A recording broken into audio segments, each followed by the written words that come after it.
Welcome back to my YouTube channel UGC NET JRF history. आज की video का हमारा टॉपिक है अरबों द्वारा सिंध की विजय। अरबों के आक्रमण भारत पर कब हुए, उन्होंने सिंध पर आक्रमण किया था सबसे पहले, उनकी विजय कैसी थी, उन्होंने विजय कब प्राप्त की सिंध पर, यह आज हम इस वीडियो में देखेंगे।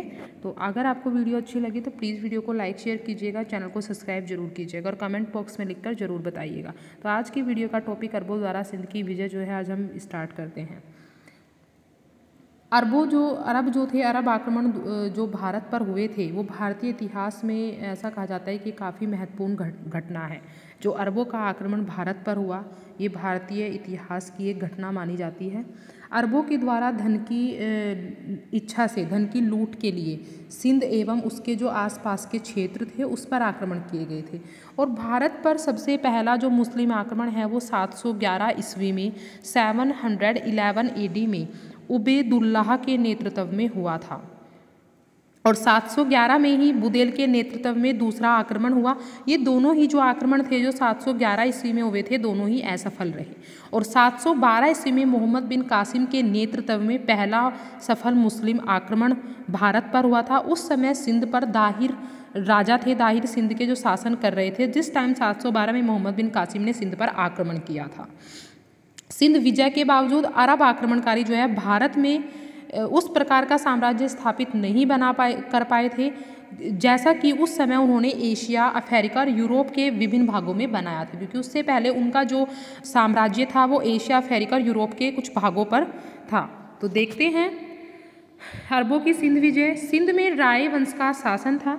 जब हेनसांग भारत आए उसने सिंध में शूद्र शासक को पाया था। ये आक्रमण से पहले की स्थिति है सिंध की, जब तक आक्रमण नहीं हुआ था अरबों का उससे पहले की स्थिति का वर्णन हम कर रहे हैं। सिंध में जो है रायवंश का शासन था। जब हेनसांग भारत आए तो उसने सिंध में शूद्र शासक को पाया। हर्ष ने अपने कार्यकाल में सिंध पर विजय भी प्राप्त की थी, लेकिन हर्ष की मृत्यु के बाद सिंध जो है स्वतंत्र हो गया था। रायवंश का अंतिम शासक राय साहसी सेकंड बना था। ब्राह्मण मंत्री चाच ने उसके बाद में उसके राज्य पर अधिकार करके ब्राह्मण वंश की नींव रखी थी। चाच के बाद चंदर व चंदर के बाद दाहिर गद्दी पर बैठे थे और इसी दाहिर के समय मोहम्मद बिन कासिम 712 में सिंध पर आक्रमण करेंगे। इससे पहले चाच थे और चाच के बाद चंदर और चंदर के बाद में दाहिर जो है राजा बनते हैं सिंध के।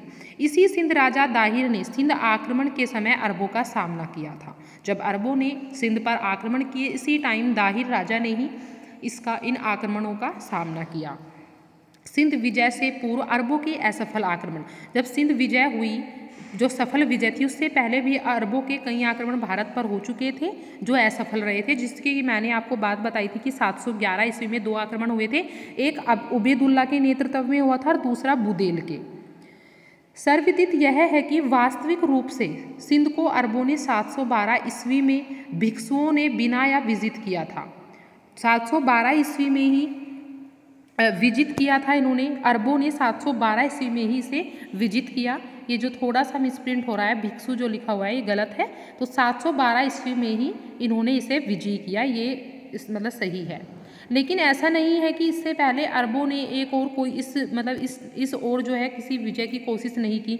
इससे पहले उन्होंने और कोई विजय करने की यहाँ पर कोई भी आक्रमण यहाँ पर नहीं किया, ऐसा नहीं कहा जा सकता। कहा जाता है कि खलीफा उमर के समय, उस टाइम खलीफा उमर थे, 636 ईस्वी में मुंबई के निकट थाना जो थट्टा पड़ता है, थाना की विजय के लिए एक मुस्लिम नाविक अभियान भेजा गया था, ऐसा कहा जाता है। परंतु वह असफल रहा था। उसके बाद में भंडोज, देवल और बलूचिस्तान स्थित मकरान में भी कई आक्रमण किए गए थे 636 ईस्वी में।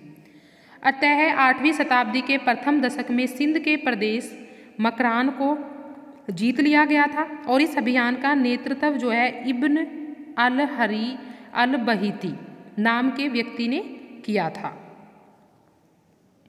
अरबों का सफल आक्रमण, जो कि आप सभी को पता है 712 में ही सफल आक्रमण हुआ जो पूर्ण रूप से सिंध को ये विजयी कर पाए। अरबों द्वारा भारत पर पहला सफल आक्रमण 712 ईस्वी में मोहम्मद बिन कासिम के द्वारा किया गया था। जो सफल आक्रमण था मोहम्मद बिन कासिम के द्वारा किया गया था, 712 ईस्वी में किया गया था।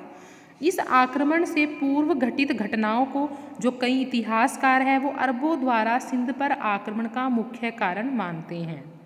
वो कहते हैं कि जिससे पहले की घटनाएं घटित हुई थी उनके कारण ही अरबों ने सिंध पर आक्रमण किया। लंका के राजा ने, कहा जाता है कि लंका के राजा ने खलीफा के उत्तरी प्रांतों के अध्यक्ष हज्जाज के पास अपने राज्य के उन मुसलमान व्यापारियों की जिनकी मृत्यु हो चुकी थी उनकी अनाथ कन्याओं को भेजा, जिन्हें समुद्री लुटेरों ने सिंध के तट के पास छीन लिया गया था, ऐसा कहा जाता है। नेक्स्ट है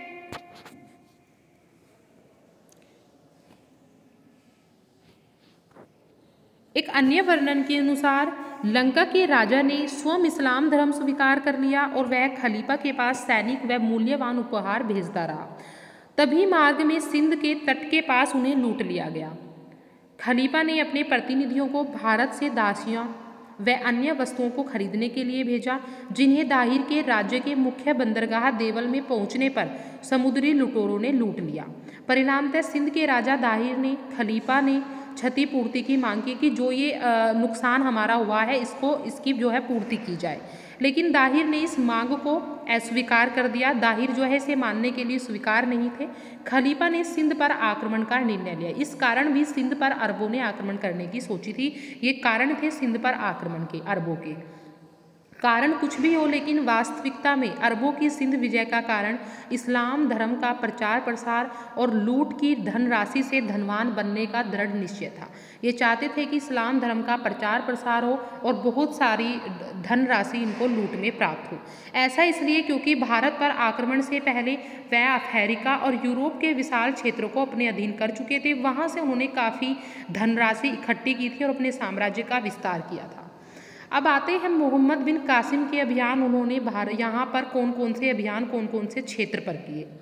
सबसे पहले बात करेंगे देवल अभियान की। मोहम्मद बिन कासिम ने मकरान के रास्ते सर्वप्रथम देवल पर आक्रमण किया था। 712 ईस्वी में मोहम्मद बिन कासिम देवल के बंदरगाह पर पहुंचे थे और उसे घेर लिया था। देवल में दाहिर के भतीजे ने उसका डटकर सामना किया था। इस टाइम यहाँ पर दाहिर का भतीजा था जो इनके सामने खड़ा था। छली ब्राह्मणों द्वारा कासिम का साथ दिए जाने के कारण देवल में जल्द ही मोहम्मद बिन कासिम को विजय प्राप्त हुई थी।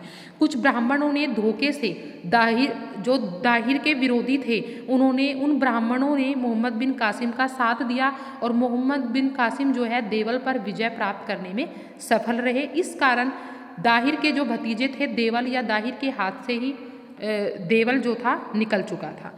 नेक्स्ट अभियान आता है नीरून अभियान। नीरून पर किया था। देवल से मोहम्मद बिन कासिम जो है नीरून की ओर चले, जहां बौद्ध भिक्षुओं ने बिना युद्ध किए ही उनकी अधीनता स्वीकार कर ली। यहाँ पर काफ़ी बौद्ध भिक्षु निवास करते थे, तो बौद्ध भिक्षुओं ने इनसे युद्ध नहीं किया था और उन्होंने कहा था कि ठीक है, हम आपके अधीन है, जो आप चाहते हैं ऐसा हम करेंगे। तो उन्होंने जो है बिना युद्ध किए ही उनकी अधीनता को स्वीकार कर लिया, तो इस क्षेत्र पर भी उनका अधिकार हो गया। नेक्स्ट क्षेत्र था सेहबन अभियान।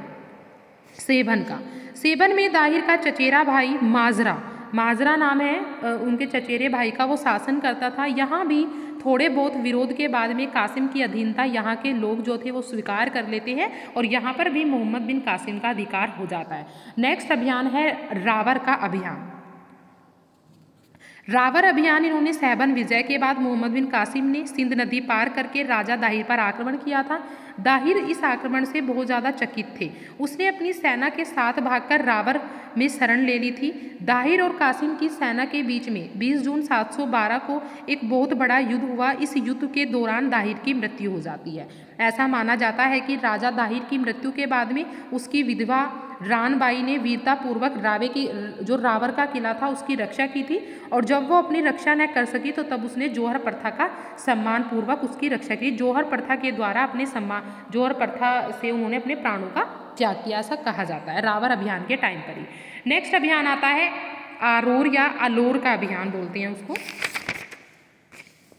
सिंध की राजधानी आरोर या अलोर की रक्षा का कार्य जो है दाहिर के एक अन्य बेटे के हाथ में था। मोहम्मद बिन कासिम ने आरोर या अलोर पर आक्रमण करके इसे भी विजित कर लिया था। इस पर भी मोहम्मद बिन कासिम का अधिकार हो जाता है। नेक्स्ट अभियान काफ़ी इंपॉर्टेंट अभियान है मुल्तान अभियान, जो कि 713 ईस्वी में आरंभ हुआ था। मोहम्मद बिन कासिम जो है ऊपरी सिंध के मुख्य नगर मुल्तान की ओर चलते हैं अभियान के लिए, और ऐसा माना जाता है कि मुल्तान विजय से यहाँ अरबों को अत्यधिक सोना प्राप्त हुआ था। जो मुल्तान पर अरबों ने विजय प्राप्त की थी, काफ़ी सोना इन्हें मिला, जिस कारण मुल्तान को स्वर्ण नगरी भी पुकारा जाता है इतिहास में। सिंध और मुल्तान विजय के बाद में मोहम्मद बिन कासिम शेष भारत को जीतने की योजना बनाने लगा। जब उसने मुल्तान पर विजय प्राप्त कर लिया, उससे पहले काफ़ी क्षेत्रों पर मोहम्मद बिन कासिम जो है विजय प्राप्त कर चुके थे, तो उन्होंने ऐसा सोचा कि वे जो है पूरे भारत पर विजय प्राप्त कर सकते हैं, तो उन्होंने काफ़ी प्लान जो है बनाए। ऐसा माना जाता है कि मोहम्मद बिन कासिम जो है उसने कन्नौज विजय करने के लिए अबू हकीम के अधीन एक विशाल, एक बहुत बड़ी अश्वारोही सेना भेजी थी। एक घोड़े की सेना इन्होंने भेजी कन्नौज पर विजय करने के लिए।